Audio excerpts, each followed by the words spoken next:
आसंतु बंधु माने आपण को हसैया पाई गोटे छोटिया प्रयासटी आम करिछु। भल लगे आम चैनल टी को लाइक सब्सक्राइब एवं गोटे शेयर टी करदे बंधु। तेरे आसंतु सुनिनेबा गोटे जंगल रे मूषा बाघ हाथी एवं सिंहटीए रहुथिले। दिने बाघ किछि निशाद्रव्य सेवन करुथिला। हठात सेठारे मूषा पहुँचला एवं कहिला, अरे बाघ मामू, ए निशारे कौन अछि? छाड़ी दियो ए निशा को, मो सहित आस, मु तुमको जंगल बुलेई देखैबी। जंगल केते सुंदर होइछि। बाघ मामू ता सहित जंगल बुली देखिबा पई बाहरी पड़िला। किछि बाट गला परे हाथीटीए भी किछि निशाद्रव्य सेवन करुथिला। ताकू भी मूषाटी कहिला, अरे हाथी भाई, कौन अच्छी ए निशा द्रव्य रे?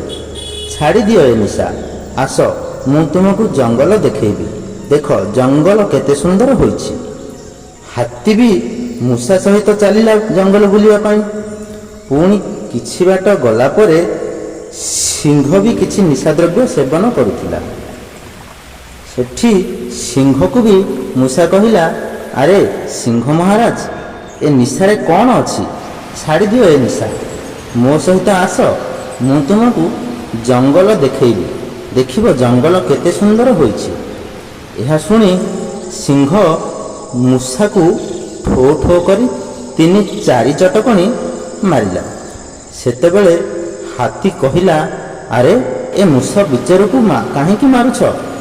सिंह उत्तर देला, तुमे ए मूषा को बिचरा कहूछ? ये सबु बेले भांग खाई राति सारा समस्त को जंगल रे बुलेई थाउची। यह सुनी समस्ते झिए जा बाटर बाहुड़ी पड़िले। बंधु माने दयाकरी एहीपरि मजाड़िया एवं आल सुविचार को पाइबा पाई आम आल सुविचार चैनल को लाइक सब्सक्राइब एवं बेल आइकन प्रेस बटन दबाନ୍ତୁ।